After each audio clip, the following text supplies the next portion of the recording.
Well, it's the kickoff to the season. I mean, it's October 15th. I mean, that's basketball season. So we're a month out from our season opener.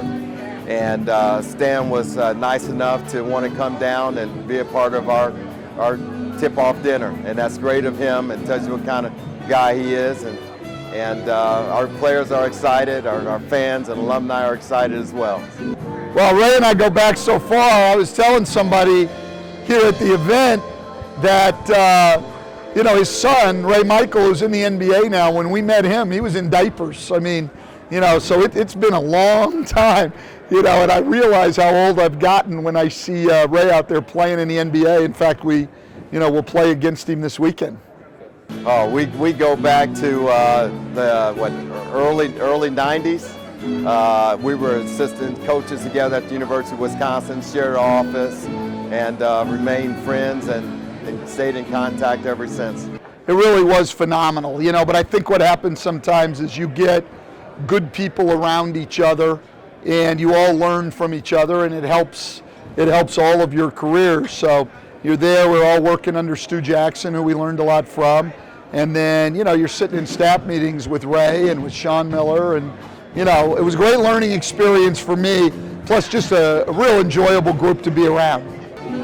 Well, I tell you one thing, that we were pretty much in there at 6:30 in the morning and didn't leave until 11 o'clock at night. But I remember one night Sean Miller was on our staff as well, and me and Sean were coming in to the office in the morning, and Stan was at a light in his car about 7 a.m. and he was asleep on the wheel.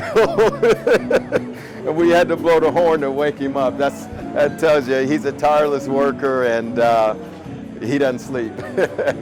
Last year in Sacramento, when his son was still playing out there, I walked onto the court. He was out shooting early before the game. When you get into Sacramento, your bus pulls up and you've got to walk to the other end of the arena to your locker room. And so Ray was out shooting early, and I told him, I shook his hand and I said, man, you've come a long way since I first met you. He was a year old and wearing diapers at the time I met him. And now to think, we're coaching against him in the NBA, it's incredible. But I think even more so, and you can give credit to the University of Detroit Mercy, but mainly to Ray and Wendy, his reputation around the league as the kind of person he is and the kind of worker and teammate he is absolutely sterling. And I think, you get a kind of idea of the character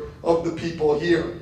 I was asked to tell stories about Ray. I'm not going to tell a lot, and I'm certainly not going to embarrass him. But I think what happens as time goes on, you forget how good of players and athletes some of these guys were. So Ray was a great, great player at Ball State. As those of us old enough to have been around actually watching at that time, I'm a couple years older than Ray, so I was in coaching and remember his last couple years at college. But what I remember from the University of Wisconsin, we had pretty good-sized basketball camps at the time. And we'd get, a few hundred kids a week then. And we'd all have to take our turns speaking to the kids, And so you got 200 kids out there, 300 kids sitting there, and young kids, getting them to quiet down so you can speak is hard enough. Well, Ray had the one way to quiet them down that none of the rest of us did, okay? And this was a good 10, 12 years after his playing career was over. Still pretty young as compared to today. I don't know who those people are in the pictures up there, but 10 or 12 years after his playing career, so the kids just wouldn't quiet down. Instead of yelling at him, Ray walked over, picked the ball up with one hand, he's got huge hands, okay, palmed the ball, took 2 steps, and went up and dunked the ball. And every kid in the place just went. And everybody was quiet. And then he could give his talk. And I remember the most shocked people in the room, Sean Miller and I were watching and going, holy cow, he didn't even stretch.